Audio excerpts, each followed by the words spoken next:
Hello, Link Marines, and welcome to episode 2, A DeFi Wave, with your host, Link Speaker. And Gemini Link.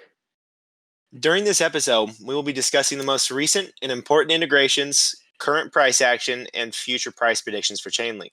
Please keep in mind that this is not financial advice at all, and crypto is very high risk and very volatile. Please do your own research. So let's not waste any time and jump right into the content of the episode.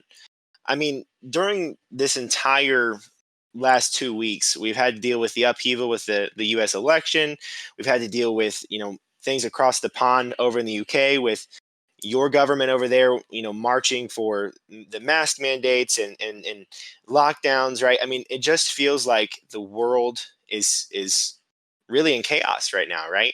I mean, what's your take on everything that's happening over here with the elections? Honestly, nothing surprises me now in 2020 with everything that's happening, to be fair.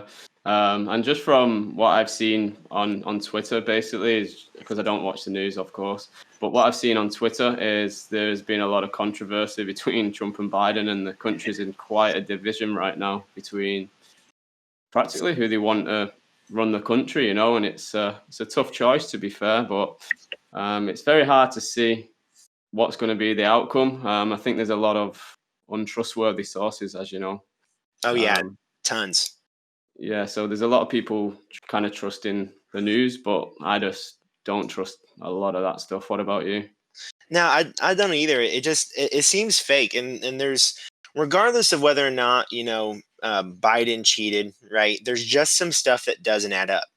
There's the points of him taking overnight lead, where Trump had hundreds of thousands of votes, if not over 500,000 vote lead in Pennsylvania, right? And just more and more content coming out that is leading towards the side of fraud. And I'm a libertarian, right? I voted in the middle because I can't stand either party. I think both parties are honestly trying to tear the country apart. And one thing that's clear to me is that there is some level of fraud, and in the election system there shouldn't ever be the chance for that, right? I mean, we should be able to trust that our government is going to take our votes as the people and actually count them the right way and give us the leaders that we vote for, right? Because if Biden won fair and square, so be it. If Trump won fair and square, so be it. The nation spoke, right? But here we're entering into, did they count the votes the right way, or are we being cheated? And so that's, I don't know if some of you guys may follow us on Twitter, specifically me, but I've been posting that it is time for the citizen base of the world to move on to blockchain voting. I think we have to. I think it's the only way forward. I think that it provides a level of security that politicians are not willing to give us. They don't want to give up their power. And so that's kind of one of the main things we wanted to talk with you guys here about is that blockchain. Did you want to go ahead and move on into the episode, Gemini? Of course, let's go for it. But all I can say on that matter is at least you don't have Boris, Oh man, you guys are struggling over there too, man. It's just it seems like the whole world just needs some good politicians, and we're just being given garbage. Yeah, so this we'll just talk about basically how we found as well with this whole election that's going on in the US, how it's being counted right now. Like you were saying, obviously there's not a lot of trust within that system. But there is one good bit of news that we found, which is Everpedia have teamed up with Associated Press. Basically, they're doing a account to verify the election, where they're using the blockchain as well, so it is a bit more trustless, I guess, and people can see it and it's more transparent. And they're using as well Chainlink as well to run the Oracle service, which is absolutely massive for us.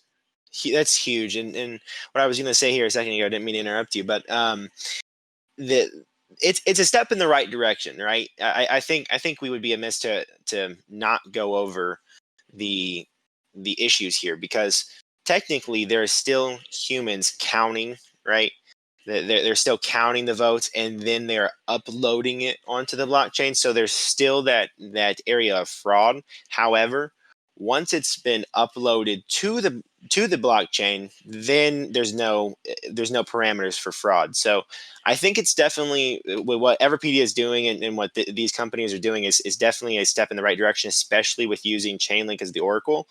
I think that it's not enough, if that makes sense. There's still that major area where there's humans counting the ballots and then uploading it onto the blockchain. So it's a step in the right direction, which is good. Which is I think it's needed.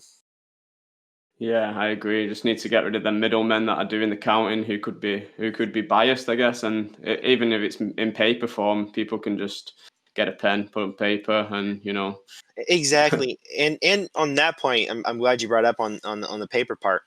I mean, how in the United States specifically, how is when you have paper ballots coming in and you're pushing for it to go in via the voting system, how can, when the person that runs the postmaster general endorses a specific candidate and a specific party, how is their system still allowed to be used to count and bring in votes? That screams fraud to me. Screams it. Like, they have just let you know where their bias is, and you're still telling the entire country, hey, let's use this mail-in voting system. Now, I get the COVID argument. I understand that, but you should be pushing for a massive majority of people to come in and be voting. And so there's still some issues there. Yeah, fully. Yeah, so we'll talk about Everpedia as well. They've released an Oracle product, so that solves pretty much the problem we've got right now, and it's Yep. bringing on-chain trusted assertions by cryptographically verifying entities so that it can be aggregated, computed, and used in any smart contract. Now that is a mouthful, Chris, isn't it? Do Yes, it is. Yes, it you want is. to explain a bit further on what you've taken from reading this, I guess? Yeah, what I'm really excited about here is what I think Everpedia is trying to do, and well, what they say, their goal is below, is they want to phase out fake news, and that's kind of what I'm seeing as hey, you guys post real data, reputable data, on a wide variety of subjects, election results, statistics and scores, weather, news, right? All sorts of different things. And then you're rewarded for posting good data, good information. That is huge news to me, because it shows that there are companies that want to push us towards good data, good news, and get out of here with all the fake stuff that we're being fed. Yeah, And this and needs the, to. and the fact and the fact that they're using Sorry about Chainlink. that. Oh, you're fine. You're fine. And Chainlink is their oracle, man, and that to me is amazing, because another project that wants real data sees how good Chainlink is and is calling them out for it. Yeah, 100%. Chainlink are just proving to be the top quality provider right now. There doesn't seem to be many people competing, especially with the amount of integrations that they're currently going through as well, which we'll discuss later on. But they're just leading by example, I think, and the more things that they adapt to, they're very adaptable, it seems, as well. Obviously, like you said, there's with the election results, sports statistics, weather, news, all this kind of stuff. There's just more and more things Chainlink can bring off chain, on chain. We're learning more and more uses for Chainlink every single day with the integrations that we're seeing. So it's very exciting to me. And I know you and I have talked multiple times about how excited we are for Chainlink and the varying uses. But this, to me, the election data is honestly something I think you and I are going to keep a very close eye on over the next 4 to 8 years, and keeping an eye on this project, because if this project reaches the potential that we're talking about here with a fair voting system, I think it's going to be one of the things that revolutionizes the world, and that's just one more thing Chainlink is helping with. Yeah, there's going to be a lot of scared politicians if that comes out, mate. I'm not going to lie. I believe there could obviously be some loopholes in the system, but I think it'd be a lot better for transparency. Oh, 100%. And this is something you and I have also talked about too, is let's kind of share for the listeners, what do we think, involving the technology and involving the blockchain, what do we think the perfect system would be? Because you know mine, and I can start here. You know, imagine going into a voting center, guys, and where you see your paper ballots, you see those little desks that you can sit down at, or the voting booth where you're typing on a computer pad that then prints off a paper ballot, right?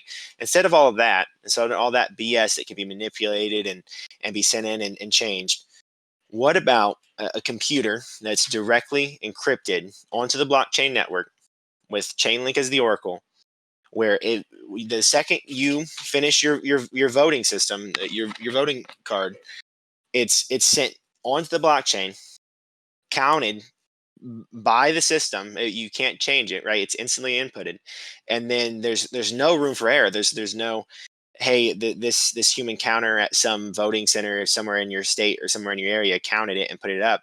It's directly uploaded, and you can't hack it. What do you think about that system, Gemini? And what would your system be if it were something different? Yeah, it sounds like a quite a techie system, but all I think is how many of them computers would you need and how much would it cost to put them all over the country, because you can't just have one computer where millions, but obviously hundreds Oh of yeah, of millions of course. people line up to put the vote in. But if they could make a cheaper version, which is a bit more eco-friendly than cutting down trees as well, I'd agree with it. But um, Well, in technical terms, though, I think it would be an amazing idea. Straight directly onto the blockchain. You choose who you want. Are you sure? Yes. Boom. It's on there, sure. and then everyone can see what's going on in each state. So yeah, it sounds like a really good idea moving forwards, but just on finance terms, I guess it's not realistic. I don't know. Well, what's my counterpoint to that is what is our democracies of our countries worth? I mean, are we gonna spend the money on the computers to make sure that our democracy is upkept and the citizen base demands it, or do we let them get away with the BS excuse that it's too much money to put computers in that are encrypted to the blockchain? That's just a BS excuse. You know what I mean? They spend billions of dollars on other things. They can spend money to make sure our voter system is upkept. You know what I mean? Yeah, that's true, to be fair, and it probably would be a little bit quicker as well if they've got it set up right, where you just go in. I don't know how they'd identify each individual person, though. Would it be like, I don't know, you ID can't. I system. was going to say fingerprint, but that's probably a bit. Deco, Do Deco with Chainlink. you want to The explain that a bit better, Yeah, a bit so more? the Deco system.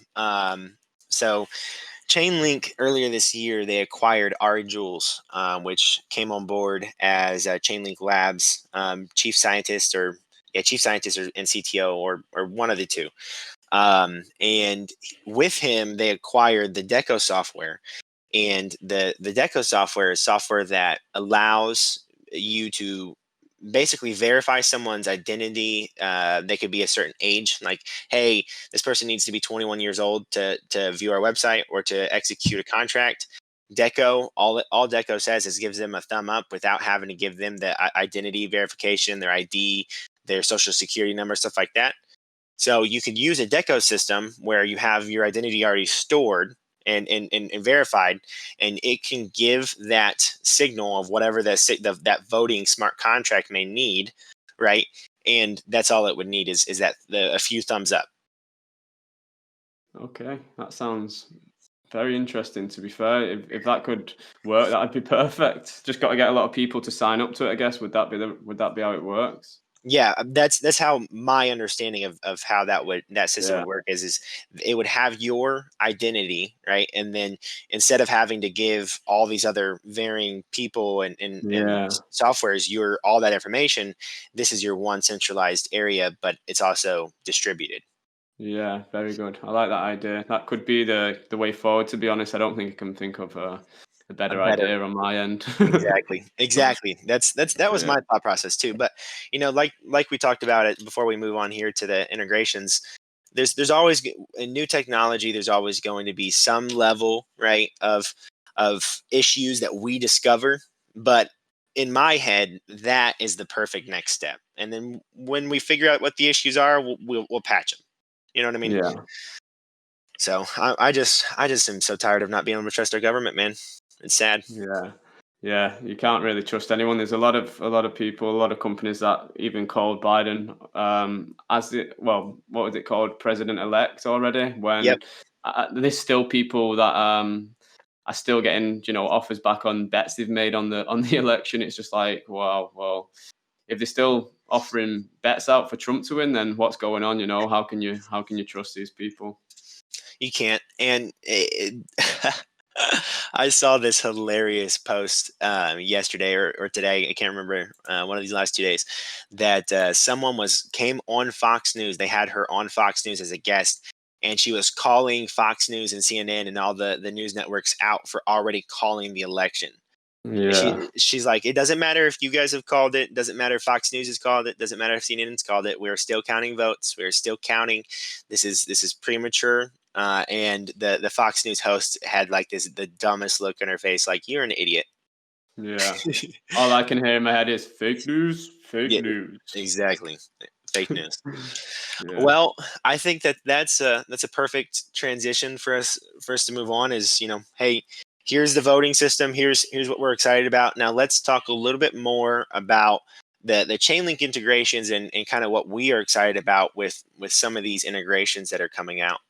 So to start it, I mean, Ernest and Young, if for some of you guys that don't know, has a revenue of this year has a reported revenue of $37.2 billion dollars, and has 298,965 employees. I mean, so this is not some small company, right? I mean, this is a company that is a big company, and one of their top guys was on Twitter, and he quoted, "We have already kind of a lot of integrations that's being built up on some of it, and will be very cleverly architected, decentralized things like what Chainlink does." So here's one of their top guys, saying, "Hey, we're building these things. Let's build it like Chainlink, and we're doing things like Chainlink." And then on another Twitter post, is saying that they are going to be partnering with Chainlink. I mean, here's another multi-billion-dollar corporation announcing partnerships with Chainlink. How exciting is this, Gemini? Yeah, this is just one of many, as we see in every single day here. But there's a lot of big companies now which are getting attention from Chainlink, which is really nice to see. As you know, there's been probably over 300 integrations now since they've started, which is absolutely massive. Massive. And how many have we seen this week? Oh, I mean, I think this week we're over five already. Yeah, and we recorded this a few days ago, and now we're recording it again for the fifth time, just to let you know. But since then, I think there's already been another 5 integrations or 6 integrations since we even last spoke about it. So It's just more and more and more each day. I mean, it's honestly mind blowing.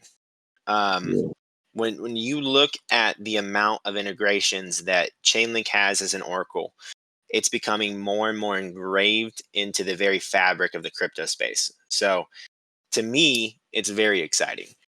yeah, and I've seen a few of them have been gaming companies this past week, which I think is a beautiful thing to see. And there's two different companies that I noticed. One of them was Dota Mind, and one of the other one was called Polyant Games, and they're actually working on NFTs, which I know what both of us are very excited about for the near future.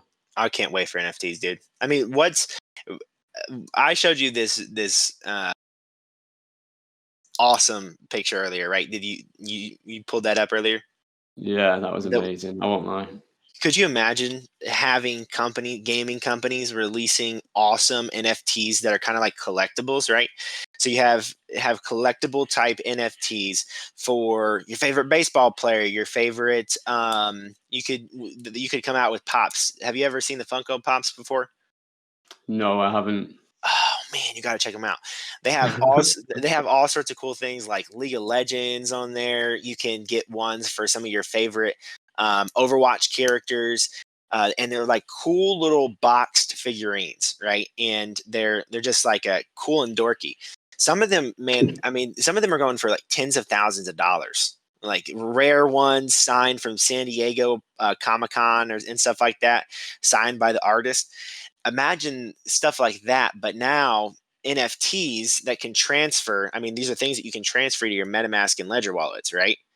So like it's something you can actually own. And what I see happening in the future is kind of like an auction house. So you have an auction house to where you can log in with your MetaMask wallet. It will verify which ones you have on there, and it will give you an estimated price. That's Nice. that's what I see as the future. So that's why I'm really excited for it, because I've been looking. I'm not even kidding, Gemini. I've been looking for probably 2-3 years trying to figure out what I wanted to collect, because I knew I wanted to be some sort of collector, and I think it's going to be NFTs. Yeah, that sounds beautiful. And as you know, I like making a lot of photos, so I can already image some beautiful pictures with Serge's head on there and the beautiful background of I love it. Chainlink. And I just think these are a great opportunity just to share your art as well and get it out there for people to see what you've got and how you can create things digitally. So yeah, Agreed. I'm still making profile pictures for people as well if anyone wants one. Hey, seriously, that's a great shout out for anyone listening that hasn't gotten an awesome meme picture with. You can do Pepe the Frog. Are you doing, to clarify, everyone? Are you doing non Pepe the Frog profile photos? I mean, I've basically been doing Pepe the Frog ones, to be fair, just because I think, if you're a Link Marine, Pepe the Frog, it needs to be out there on your profile. Honestly, our community has taken over Pepe the Frog. He's ours. But yeah. It's the Chainlink communities. We've taken him over. He's ours. Uh, anyone that wants to fight us for it, they can try. But Pepe the Frog is ours. Yeah, but I could probably do some without Pepe the Frog, but it's more fun when you're changing the faces of celebrities and just funny pictures and putting a frog head there. It makes me so happy to see it. I love it. And so seriously, if anyone wants one, feel free to reach out to Gemini Link via Twitter. Promoting myself on this podcast. What? I love it.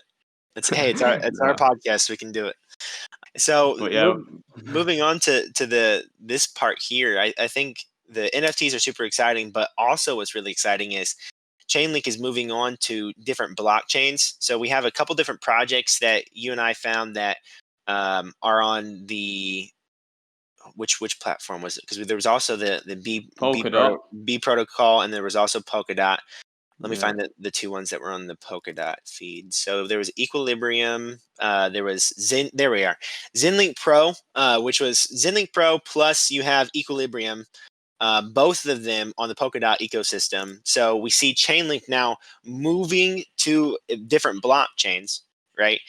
And that to me shows that Chainlink understands that they need to get on as many blockchains as possible, as many ecosystems as possible, so that they can be the best Oracle in the space.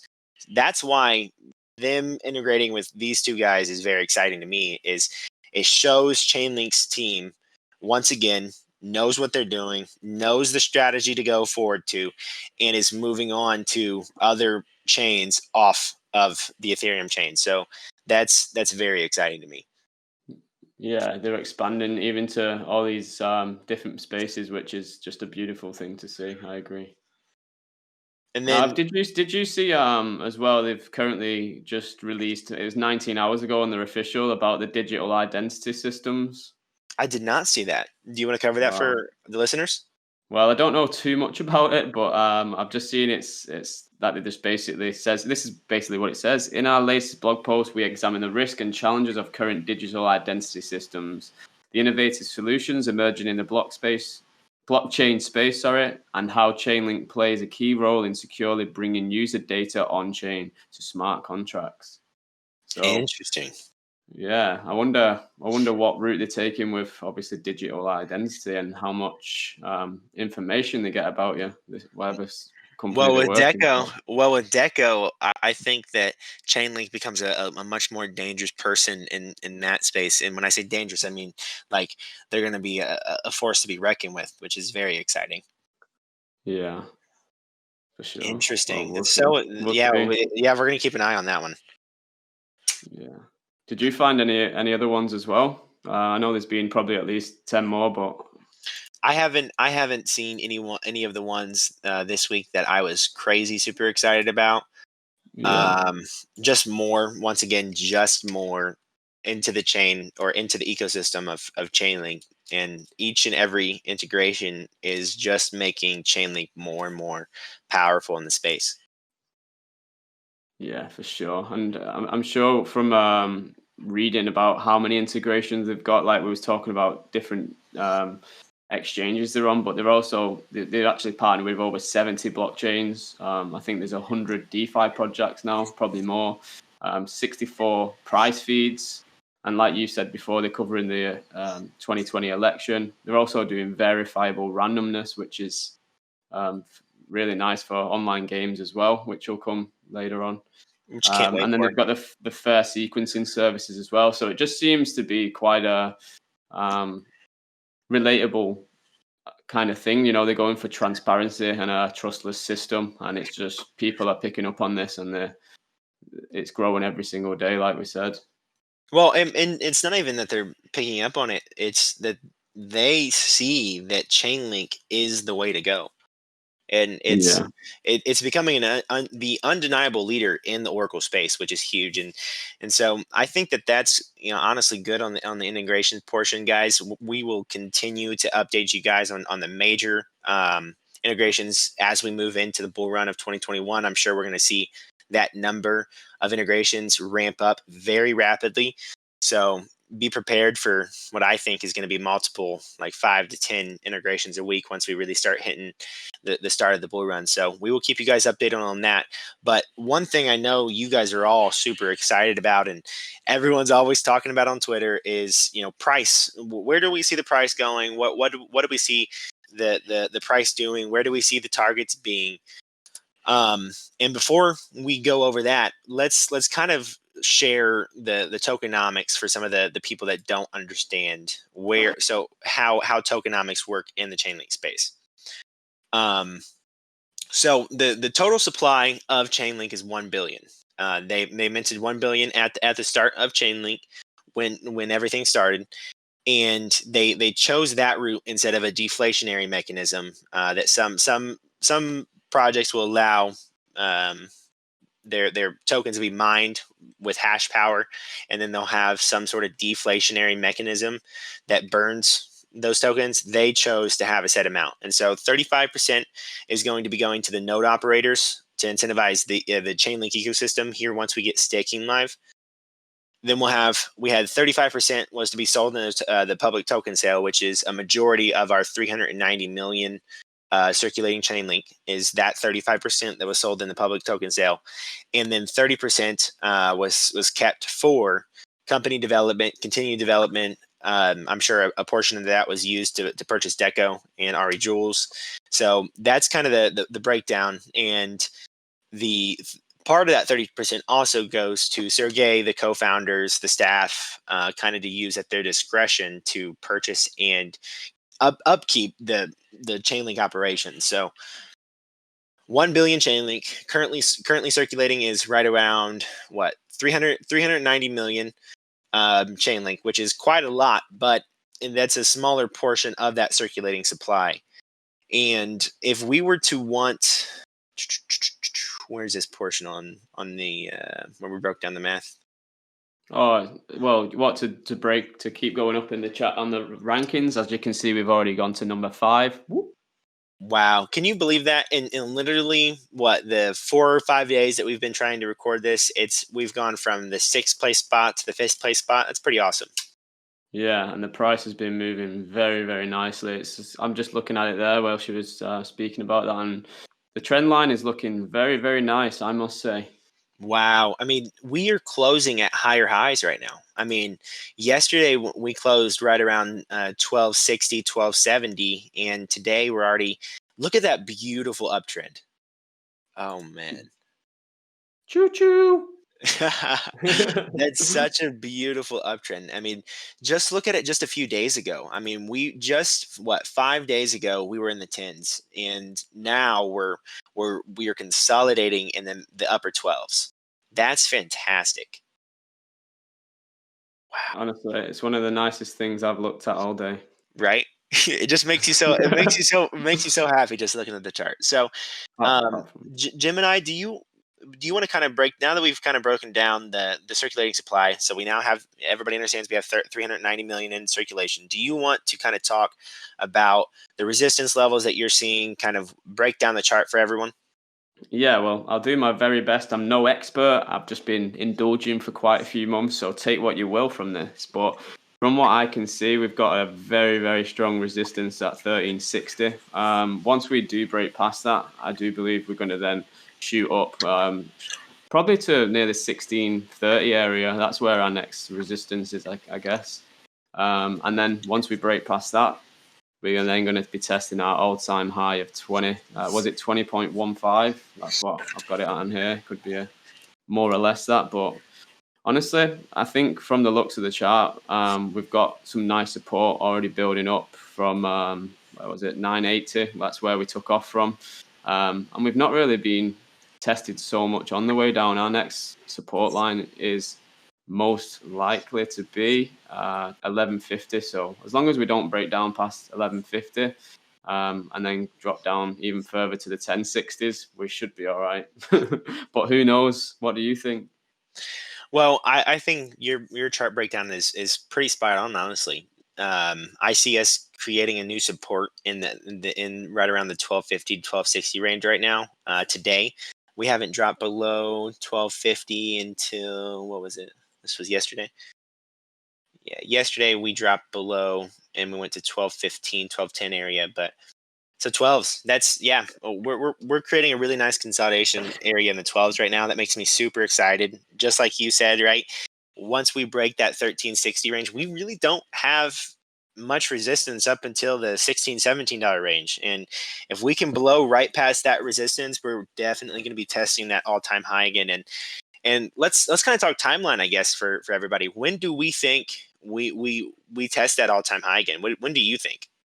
Honestly, before Christmas, before the new year, I'm feeling it in my bones because you know at least we've got something to look forward to apart from this COVID year. So let's get to end of year. I'd say we'll break past 20 and we'll be at 30s to 50s. I agree. Spot on, 100%. And Yeah. by the end of the year, I think that's on the conservative side, right? I mean, just and for some of the people that don't understand this portion, and most of you guys probably will, the Bitcoin is the market indicator, right? And so when Bitcoin starts to be very bullish, right, like just a few days ago where we increased $1,000 per Bitcoin in the course of just a few days, when that's a huge bull flag, right? When we start doing things like that, that signals to the rest of the market that we are preparing for a bull run. And so that's your indicator. And our indication is she's ready. She's ready for takeoff. And so when Bitcoin takes off, Chainlink will follow, because with Chainlink being number 5, you're going to have people take profits from Bitcoin. Once Bitcoin levels off at her new level, wherever that may be, they'll take the profits and they'll invest it in the altcoins like Chainlink, like Ethereum, like RSR, like Ocean, and they're going to invest in those. So that's where we take our position of, hey, before the end of the year, we're going to be testing our all-time high again, is because as Bitcoin increases, so do the rest of the market caps of the alts. So Yeah. I agree. Yeah, it's looking nice. Even with the election going on, I know it keeps popping up in subject, but there is a lot of topic on how that can affect the price. But it doesn't seem to be much affected. To be fair, there's a few bumps on the way, but it's quite Well, normal. one of the things, I'm glad you brought that up, honestly, Gemini. And I don't think I've shared this with you, but some of the people I'm following over here, some of the big economic people, they're talking about the main reason that the big investors, Wall Street, and some of the big time crypto investors are not super scared right now with the Biden win, is the Republicans still control the Senate. And so with the Republicans still controlling the Senate, which is going to look like they're still counting a few races, but it's projected for them to win. The Democrats can't just pass a bunch of taxes on the rich with no hesitation, right? They still have to pass it through the Senate, which the Senate will still be controlled by the Republicans. So you see a lot of the big money people no longer as afraid So that makes me excited for the future of the crypto market. And I mean, for us to take what, fourth position, we have to pass a price point of, what'd you say it was, right about $29? Yeah, 29.18 I think it is, and that'll put XRP right back down the chart, which we need to see, which would be nice. But yeah, no bias there at all. Well, I think it's important for our listeners, for us to be a little honest with our listeners. Both of us think XRP is a shit project, right? I mean, like, it's just a project that doesn't do anything, and it's along the lines of a centralized bank, which is the whole reason we get into crypto. Most of us get into crypto anyways, is to get away from the centralization. And so when you have a project that's centralized, that's literally printing, their founder prints XRP by the millions and just sells it. When you have someone that does that, it makes the project devalued. So I think accomplishing the XRP market cap in a very short period of time is not unrealistic whatsoever. So that's the $29 mark. I think that is very realistic by the end of this year.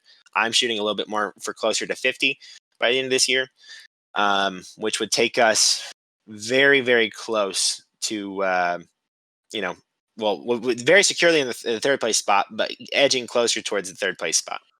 Yeah, I'm more focusing on number one spot, to be fair. I'm not bothered about the rest. You either getting fourth or you're getting number one. There's no second or third for Chainlink. So I love it. to get number one spot, I actually worked it out before. We'd need probably to be at roughly around 719.50 per Chainlink with the current circulating supply, and with the price of Bitcoin. Well, what's going on with Bitcoin right now as well, it's going to be quite tough. So. Well, I don't think we take the number one spot for many years, I'm sure there's some Bitcoin maxis that may be listening to this in the future thinking we're idiots. But hey, it's good to have some hopium. Oh, hey, seriously, some hopium. But if we look and we take the quote of the author that we were quoting in our first episode, and we take him seriously, and we say, Say hey, his name for me. Say his name for me, please. I can't. I butchered it so bad the first episode. Nick Chabot. Nick Chabot. If we take what he was saying seriously, and that whoever solves the Oracle problem is going to be worth more than all the crypto, right? And we don't even get that ambitious, and we say, hey, we're worth more than the current market cap of Bitcoin, which is valued right about 282 billion. That's that $700 price point. So when do we think realistically it reaches that market cap? End of the year, probably. No, probably on a more realistic term, probably within the next 3 to 5 years. When the next election comes, it's just going to boost us even more, because it's going to be, well, like we projected at the start, more decentralized on the blockchain. And imagine how many integrations we'll have at that point if we've already got 300 plus now. So yeah, so many at that point. And the full ecosystem will be operational, and staking will be operational. And so you'll have huge companies that will want to purchase more and more Chainlink so they can stake more and earn more. So that's going to be one of the big things that's going to drive that catalyst too, is big companies wanting more Chainlink to earn more money. So yeah, I agree with that. Honestly, I don't think we reached the $1,000 price point until the bull run of 2025. And for everyone that doesn't understand, there's normally 4-year cycles. We're entering into one in 2021, which will see crazy price influxes if that cycle continues. And then the next one would be 2025. And so I don't think we see $1,000 Chainlink until 2025, but I'm very excited for 2025. Can I ask why you think it's every 4 years as well? Is there some kind of reason? Is that when the election runs every 4 years, or? I don't know. I haven't done enough research, enough big of a deep dive to understand why it happens every 4 years. It just does. Yeah. if you look back at 2017, that being our last one, 2021 will be our next one, right? And then if you go back 4 years prior to that, so you have 2017, 16, 15, 14, 13, right? You go back to 2012, 2013, there was a big bull run there too. So it's just a cycle for that for some reason is continuing to increase or not increase, All I but could hear was people going, "It's just a cycle, bro. Just a cycle." you can hear people going, "What?" They're just like me asking that question, and people are going, "It's just a cycle, bro. It's just a cycle." Yep. Just the way it is, you know. There's probably many factors which add to it, but yeah, interesting. So let's see if the cycle repeats itself, and if it does, I think we are very comfy for 2025 for anyone that is waiting for $1,000 Chainlink. Wow, that would be the day that I'm gonna have a beautiful, beautiful place next to a beach somewhere with a treehouse, and you're all invited, and you all get a nice present on the door. You can guess what that is, but it's a beach Yeah, house. I'm excited. Treehouse house next to the Yeah, beach. That sounds awesome. you don't have to say treehouse. It's in the name, treehouse. Listen, okay. Well, I don't think there's anything else to cover there. I mean, I think guys, I think at the end of the bull run, and just final price predictions, but at the end of the bull run, I think we see $200 to $500 chain link. If the integrations continue, if the adoption continues with staking going live, with more and more companies needing to use Chainlink as the dominant Oracle provider in the space, I think 200 to 500 by the end of next year, and then 1,000. I don't think we see 1,000 until the bull run of 2025. But who knows? Hopefully, I'm wrong, and hopefully, we see it sooner. Yeah, a lot of people would say FUD to that comment. A lot of people. But yeah, I think it's been a beautiful start to the end of the year, I guess. Quarter four has been nice, and I'm looking forward to 2021. It's going to be a fresh year, and a lot of great things are coming. I agree. Well, guys, thank you guys so much for listening all the way through to episode 2. We have tried to re-record and record this thing probably about 5 times now. So we are dedicated to giving you guys good content, and so we will be here this week for episode 3 as well. So stay tuned, and please, if you haven't done so already, make sure to follow us on our social media accounts. Our Twitter is Linkcentric at Linkcentric, one word, both sides. And we will also be doing our YouTube series and uploading all of our stuff to YouTube. So make sure to follow us on there. And please, please, please, as much feedback as you guys can give us on these episodes, the better. The more we hear from the community, the better, because it allows us to become better hosts for you guys. So, Gemini. Yeah, beautiful. I can't really add much more to that. If anyone has any feedback, please be as honest as possible. It helps me, it helps create. I nearly said your name. Oh my god. But yeah, apart from that, I hope you did enjoy it and just give us as much feedback as possible. And you can follow me on Twitter. I am Gemini Link or Gemini C, and that's how you find me. Just hit me up if you want a new profile picture. I'll put some magic together for you. That's all I have to say. Thank you. Thanks, guys.